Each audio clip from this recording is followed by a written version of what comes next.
Television programmes, live Bible studies, गैर मसीहों के और आपके अहम तरीन सवालात के जवाबात, कई हार्ट इश्यूज पर मबनी ईमान अफरोज यूट्यूब चैनल, नौजवानों के मसाइल, ऑनलाइन कोर्सेज, मेरी कई कुतुब के तराजम, बाइबल मुकद्दस की कई कुतुब की तफासीर और इस बेशकीमत खजाना तक रसाई के लिए और बहुत कुछ और जानने के लिए विजिट कीजिए www.newlifeinstitute.org।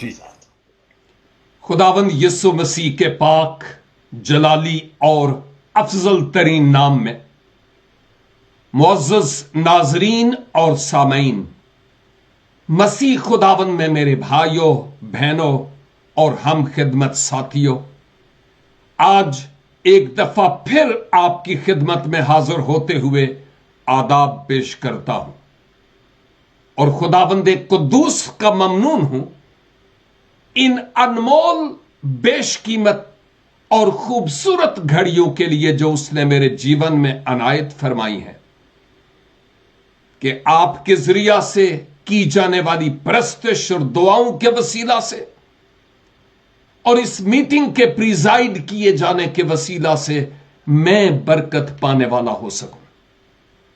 शुक्रगुजारी के साथ खुदावंद के कलाम को अब मैं आपके साथ मिलकर सीखने के लिए अपने आप को तैयार पाता हूं। कलाम खुदा में लिखा है, जिसके कान हूं वो सुने कि रूह कलीसियाओं से क्या फरमाता है। इसलिए आइए हम अपने कान खुदावंद के पाक कलाम की तरफ लगाएं ताकि हम इन बातों को सीख कर बरकत पाने वाले हो सकें। और आप जो हमारे साथ इस वक्त इस लाइव प्रोग्राम में फेसबुक के मुताद्दिद पेजेस पर मौजूद हैं और यूट्यूब चैनल पर भी और व्हाट्सएप ग्रुप्स में भी इस कलाम को मेरे साथ मिलकर सीख रहे हैं और हमारी स्काइप आईडी पर मौजूद जितने भी मेरे अजीज हैं, मैं बड़े यकीन और ईमान से कहूंगा कि आज के कलाम के वसीला से खुदावन आपसे भी और मुझसे भी हम कलाम होगा। दानियल नबी के सहीफे का हम मुतालिया करते हैं। अहद अतीक में से और अंबियाए अकबर में से दानियल इंतहाई मारूफ शख्सियत है। हमने पहले 4 बाब पर गौर किया और फिर 5वें बाब की पहली 5 आयात पर भी गौर कर चुके हैं। पहली 4 पर एक बार और गुजरे हफ्ते हमने 5वीं आयत पर गौर किया था और उसके बाद आज आपके साथ मिलकर मैं आयत 6 और 7 पर गौर करूंगा। लेकिन मेरी दरखास्त है कि आप कलाम खुदा को भी मेरे साथ मिलकर खोल सकते हैं और साथ ही साथ ये भी कि इन बातों को जो मेरे लिए और आपके लिए आज बड़ी अहम हैसियत रखती है, इनको हम गले का जेवर तोक बनाकर पहनने वाले हों ताकि हमारे जीवन से मसीहा के नाम को जलाल मिले। आयत 6 में लिखा है, दानियल 5:6, तब बादशाह के चेहरे का रंग उड़ गया और उसके ख्यालात उसको परेशान करने लगे, यहां तक कि उसकी कमर के जोड़ ढीले हो गए और उसके घुटने एक दूसरे से टकराने लगे। बादशाह ने चिल्लाकर कहा कि नजूमियों और कसदियों और फालगीरों को हाजिर करें। बादशाह ने बाबल के हकीमों से कहा कि जो कोई इस नविश्ता को पढ़े اور اس کا مطلب مجھ سے بیان کرے، ارغوانی خلعت پائے گا اور اس کی گردن میں زرین توق پہنایا جائے گا اور وہ مملکت میں تیسرے درجہ کا حاکم ہوگا۔ آمین۔ بیلشزر، جس کو ہم اس باب میں بابل کے بادشاہ کے طور پر دیکھتے ہیں، نبوکت نظر کی طرح اس نے بھی بہت سی احمقانہ حرکات کی ہیں، اور ان حرکات کا ذکر ہم پہلی 4 آیات میں پڑھ چکے اور دیکھ چکے اور مطالعہ کر چکے ہیں کہ کیسے اس نے ظروف ہیکل کو اپنے امراء اور شہزادوں کی ضیافت میں نوشی کے لیے استعمال کیا،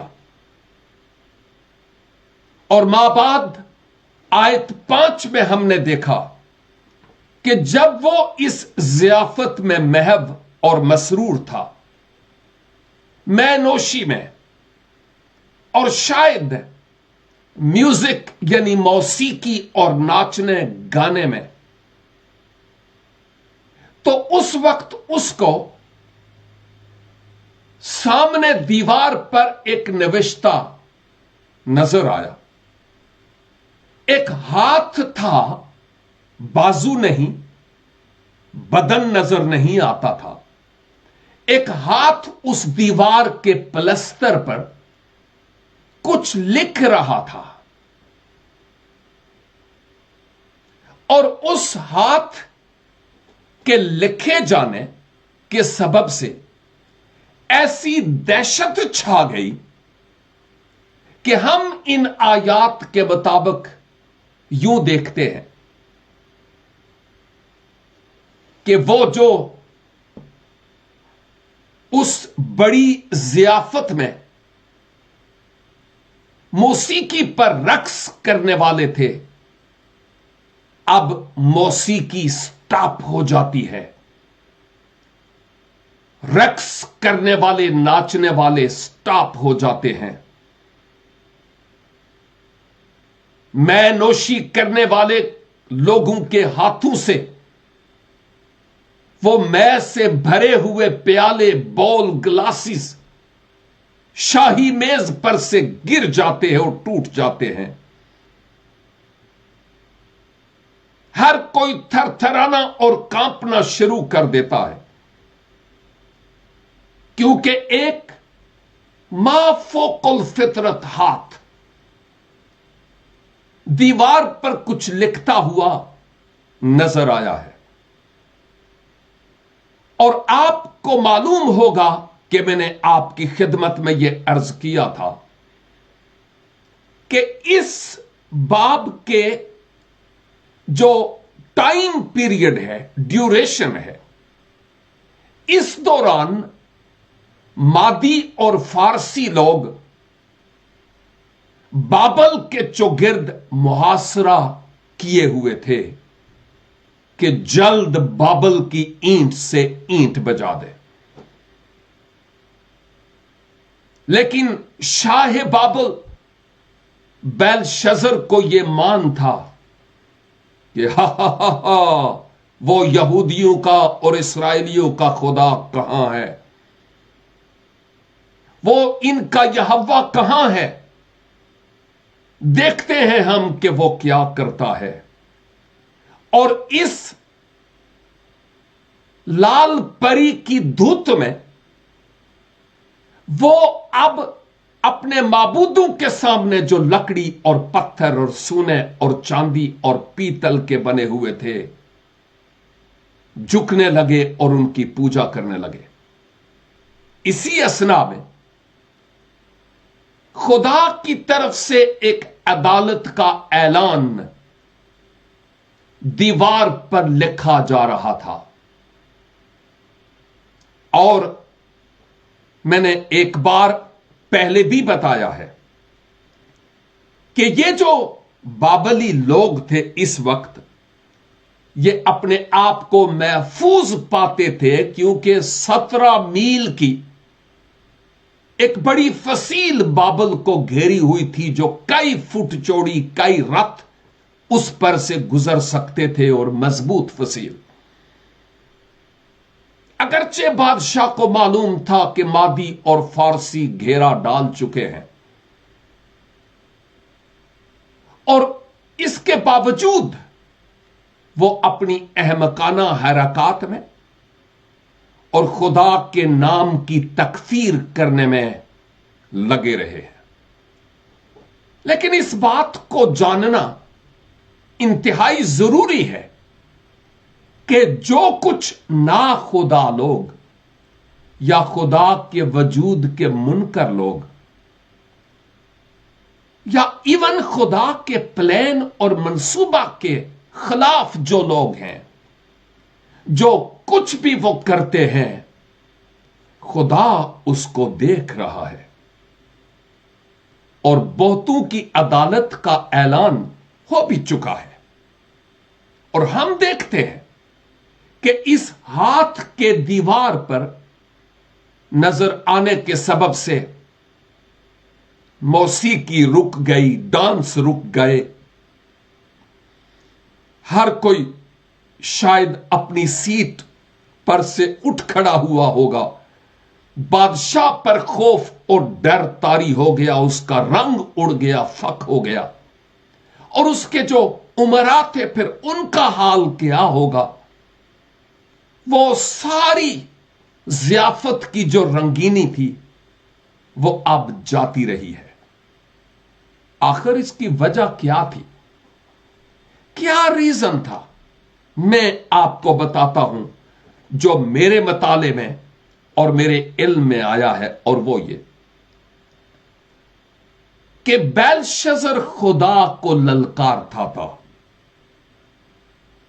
وہ یہوہ خدا کے نام کی تکفیر کرتا اور اس کو بھی للکارتا تھا کہ وہ کون ہے، دیکھتے ہیں ہم۔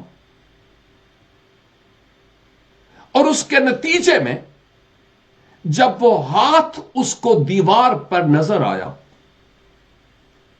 تو اس کے حواس میں، اس کی سوچ میں، اس کے باطن میں ایک آواز آئی کہ یہ کوئی عام ہاتھ نہیں ہے۔ رومیو کے خط کے پہلے دوسرے ابواب میں ہم ایک باطنی شریعت جو ضمیر کی شریعت ہے اس کا ذکر پڑھتے ہیں، ان لوگوں کے اندر بھی جو خدا کے وجود کے منکر ہیں۔ اس باطنی شریعت نے، میں یوں کہوں گا کہ خدا کے روح نے اس کے حواس کو جلایا اور اس پر ظاہر کیا کہ بیلشزر، اب تیری عدالت کا وقت آ چکا ہے۔ مادی اور فارسی اب تمہارا کام تمام کرنے کو ہے۔ بابل نابود ہو جائے گا، تمہاری قوم کے سپوت مقید ہو جائیں گے، اور تیرا کام تمام ہو جائے گا۔ اس کے اندر ایک آواز آ رہی تھی، اگرچہ وہ لکھا ہوا نوشتہ وہ سمجھ نہیں پا رہا تھا تو، اور اگرچہ اس ہاتھ کی ہی دہشت اتنی زیادہ تھی کہ آپ نے دیکھا کہ آیت 6 میں کیا ہے؟ بادشاہ کا رنگ اڑ جاتا ہے، اس کے خیالات اس کو پریشان کرنے لگے، کمر کے جوڑ، ریڑھ کی ہڈی کے مورے ڈھیلے ہو گئے، اور اس کے گھٹنے ایک دوسرے سے ٹکرانے لگے۔ مثال دے رہا ہوں، تصور کیجئے کہ آپ اس ضیافت میں تھے، اور جب آپ تخت پر بیٹھے ہوئے بادشاہ سلامت की यह हालत देखते हैं तो आप क्या सोचेंगे कि बादशाह को क्या हो गया? जब उसका रंग उड़ जाता है, चेहरा पड़ा जाता है कि वो परेशान है, उसकी हड्डियों के जोड़ ढीले हो जाते हैं, टांगें एक दूसरे से टकराने लगती हैं, सब कुछ मौकूफ हो गया, शराबो कबाबो शबाब, अब सब कुछ जैसा था धरे का धरा रह गया, तो आप क्या सोचेंगे? मैं समझता हूं कि बेलशस्सर को मालूम हो गया था कि अब क्या होने वाला है।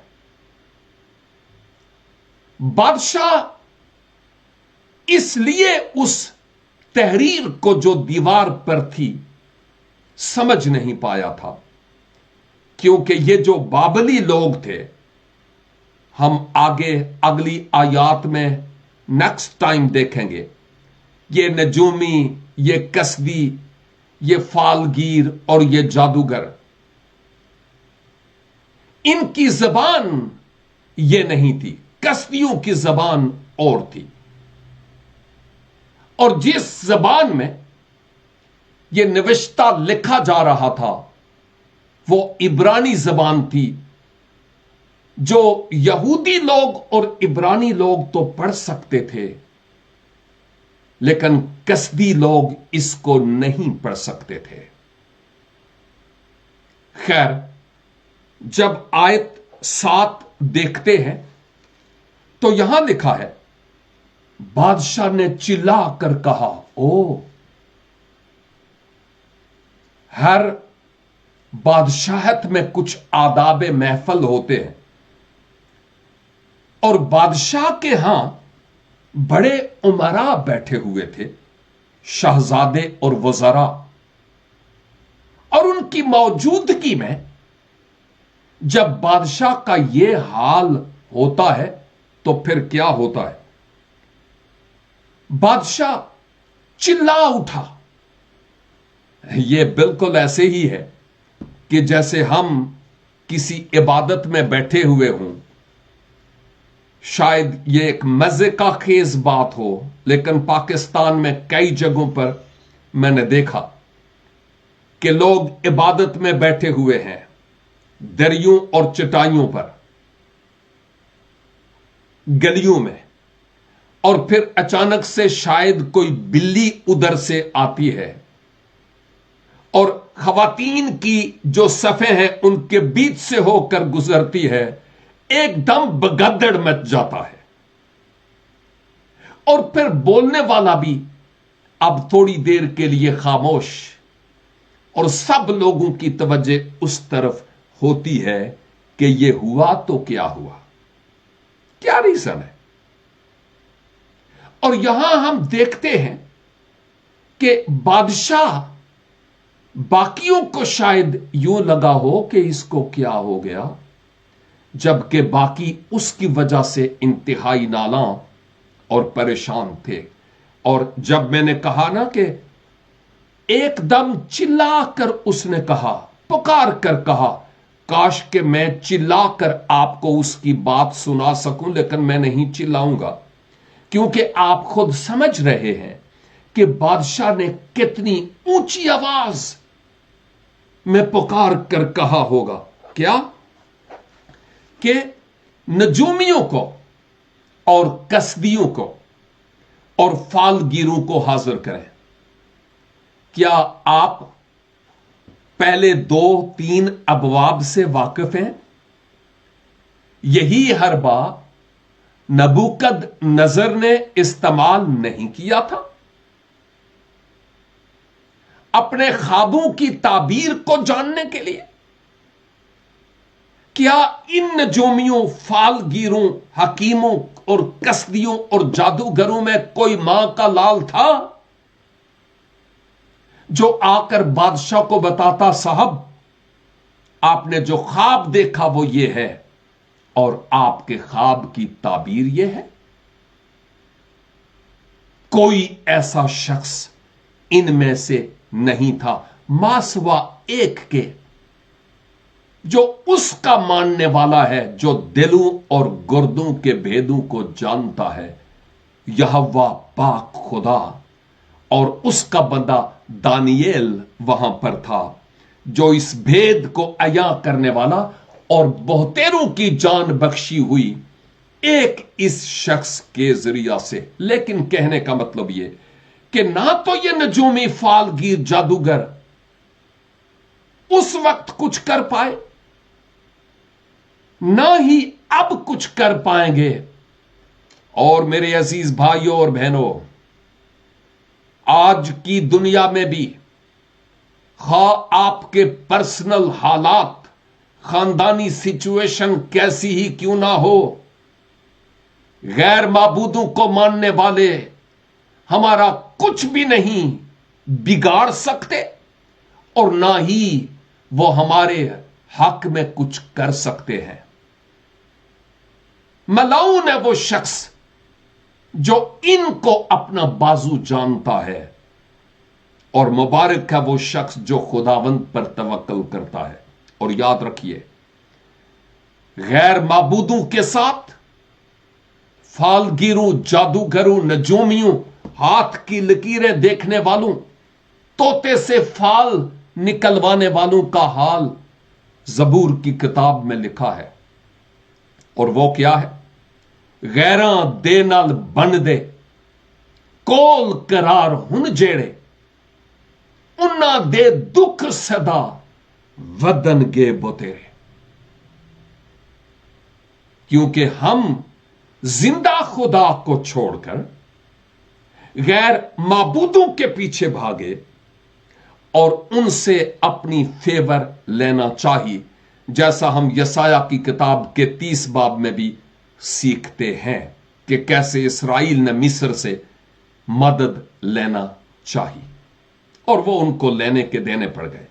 خیر، بادشاہ نے جب یہ کہا کہ ایسے لوگوں کو حاضر کیا جائے، کیونکہ یہ لوگ بادشاہ کو بھی الو بناتے تھے، اس کو بے وقوف بناتے تھے، اور اپنی کرسی کو انہوں نے قائم رکھا ہوا تھا بادشاہ کے ہاں۔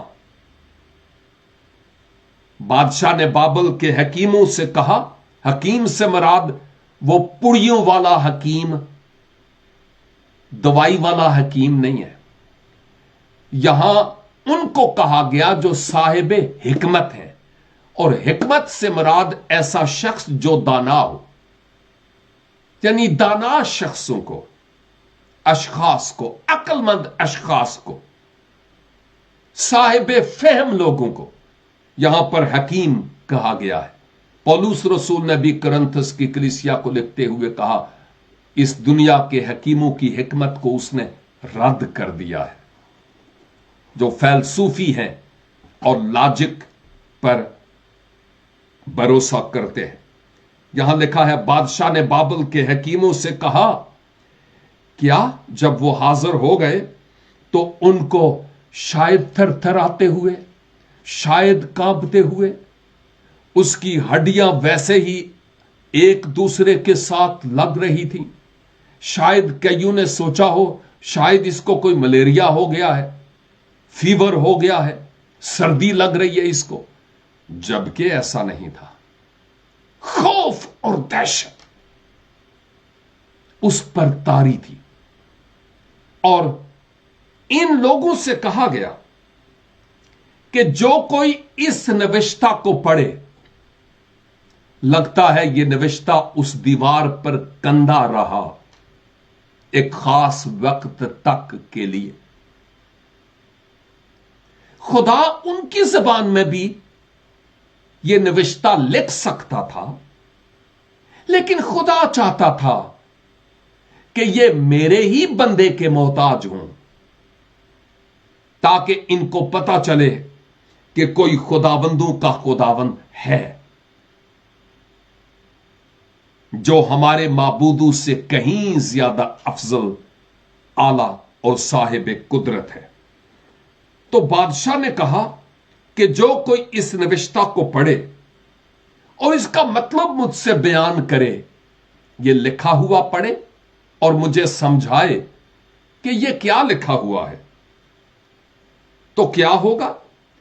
अर्गवानी खिल्लत पाएगा, यानी एक उसको बहुत खूबसूरत पोशाक पहनाई जाएगी जो बादशाह पहनते हैं, शाही पोशाक, और उसकी गर्दन में जरीन तोक यानी सोने का हार, आप चैन कह सकते हैं, उसके गले में पहनाई जाएगी।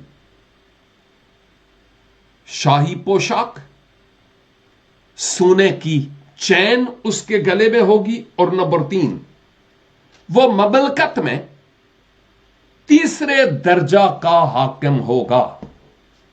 आप अंदाजा कीजिए कि बेलशज़र कितना ज्यादा हरासाओ नालाओ परेशान था कि वो चाहता था कि इस मुहिम्मे का ये जो लिखा हुआ है मेरे लिए पजलिंग है, समझ नहीं आती क्या है।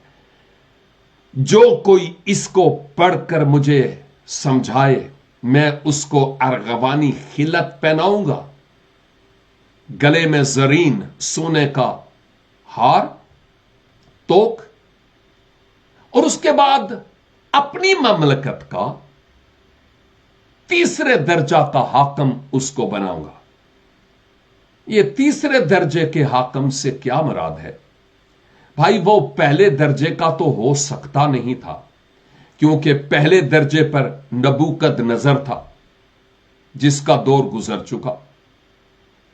उसके बाद अब सेकेंडरी बेलशज़र था, और बेलशज़र के बाद अगर कोई होता तो वो तीसरे नंबर पर होता। तो इसका मतलब यह था कि मेरे इक्तदार के बाद वो शख्स तीसरे दर्जे पर हाकिम होगा, बाबल का हुक्मरान। लेकिन कलाम मुकद्दस में लिखा है, याकूब के खत में, कि तुम जो ये सोचते हो कि मैं कल में फलां जगह और फलां जगह और फलां जगह जाऊंगा और ये करूंगा और वो करूंगा, और जानते नहीं तुम्हारी जिंदगी चीज ही क्या है। बुखारात का समा अभी नजर आए और अभी गायब हो जाए। हर बशर जंगली घास की मानिद है, जब आफताबे सुबह की गर्म किरणें उस पर पड़ती हैं तो मुरझा जाता है। अजीजों, आज इन 2 आयात की रोशनी में एक बात तो यह है कि हम अपनी जिंदगी पर गौर करें कि कहीं इस दुनिया की रंगीनियों में और मसरूफियात जिंदगी में कहीं तो ऐसा तो नहीं है कि शायद मैं उस तरह की ज़ियाफत और शराब नोशी और ये और वो और ये और वो इस तरह का तो काम नहीं करता या करती, लेकिन कोई ऐसा काम तो नहीं है मेरी जिंदगी में जो खुदा देख रहा है और उसको नापसंद है, और उस काम के सबब से वो मेरी अदालत करना चाहे तो आज रात को अभी मेरी अदालत कर सकता है। अगर कोई ऐसी बात अपने आप में नजर आती है, तौबा का दरवाजा खुला है, इकरार के साथ खुदावंद की तरफ रुजू लाइए, वो मुआफ करने पर कादिर है। नविश्ताए दीवार के लिखे जाने की इंतजार ना कीजिए। नंबर 2, बाबली और फारसी अब मादी और फारसी अब बाबल को ले लेने के दर पे थे। क्या आप जानते हैं कि कोई है जो हमारी इमेज को, हमारी जिंदगी को, हमारे कैरेक्टर को, हमारे किरदार को दागदार करना चाहता और हमारी खुदावंद के साथ वफादारी को तबाह करना चाहता है? कौन है वो? मत भूलिए कि वो मादी और फारसी आज मेरे लिए और आपके लिए इब्लीस, उसके चेले और दुनिया में उसके सजाए हुए शोकेस हैं जो हमारी तवज्जो को अपनी तरफ अट्रैक्ट करते हैं। हमें बाज आने की जरूरत है। तीसरी बात, शायद मुझे और आपको वो नविश्ताए दीवार अपने लिए लिखा हुआ नजर ना आए, और जरूरी भी नहीं कि नजर आना ही जरूरी है। लेकिन अगर कोई शख्स ये कहे, ओ जी मैं उस वक्त तक यकीन नहीं करूंगा जब तक मुझे नविश्ताए दीवार नजर ना आए, तो फिर मैं यूं कहूंगा, ओ भलिया लोका, जे कदी ए पाक नविश्ता जिहड़ा साडे हथ विच है, ए पढ़ के तेनू होश नहीं आई, तो नविश्ताए दीवार लिखा भी हो तो तेरी सेहत पर कोई असर नहीं पड़ेगा। मैं सोचता हूं खुदा का रूह कलाम के पढ़ने और सुनने और सुनाने के दौरान हमसे हम कलाम हो रहा होता है, और यही हमारे लिए एक रूहानी तौर पर नविश्ताए दीवार है कि जब महसूस हो कि आज का कलाम मेरे लिए है, किसी और के लिए हो या ना हो। और फिर आखिरी बात, अपने महलो माड़ियों पर, अपनी जान पहचान पर और अपने असरो रसूख पर, हम जोलियों पर भरोसा मत करें। हां, हमारे भाई बहन मसीह यस्सु में हमें प्यार करते हैं, बहुत अच्छे हैं, लेकिन क्या यह बेहतर नहीं कि हम उस पर भरोसा करें जो बादशाहों के और इख्तियार वालों के दिलों को जिधर चाहता है पानी की तरह मोड़ लेता है? बंदों पर आस और भरोसा रखने से शर्मिंदगी होगी, लेकिन खुदावंद अपने खुदा पर निगाहें जमाए रखने से शर्मिंदगी नहीं, सर बुलंद होगा और खुदावंद के नाम को जलाल मिलेगा। खुदावंद आज के इस कलाम के वसीला से मुझे और आपको बरकत दे और हमें चैन ना लेने दे जब तक कि इन सुनी हुई बातों का इतलाक हम अपनी शख्सी जिंदगी पर ना करें। हम दुआ करें। ऐ खुदाबंदे करीम, शुक्रगुजार हैं आज के कलाम के लिए। यकीनन ये लिखे हुए नविश्ते तो हैं ही, लेकिन रूह में हमें यह नविश्ता दिखाई देता है कि मैं कितना पानी में हूं। और खुदावंद हमें फजल अनायत फरमाइए कि हमारी जिंदगी में जहां कहीं कोई कमी कमजोरी है हम उस पर काबू डाल सकें, और खुदावंद हम आपको अपने दिल के तख्त पर राजा के तौर पर बैठने के लिए मौका दे सकें। हमारी जिंदगी की कंट्रोल आप अपने हाथों में लीजिए। गैर माबूदों पर भरोसा ना करने का फजल बख्श दीजिए। ईमान को बढ़ाइए कि हमारी आंखें खुदावंद आपकी तरफ लगी रहें, कि आपके नाम की तशहीर हमारी जिंदगियों से होती चली जाए।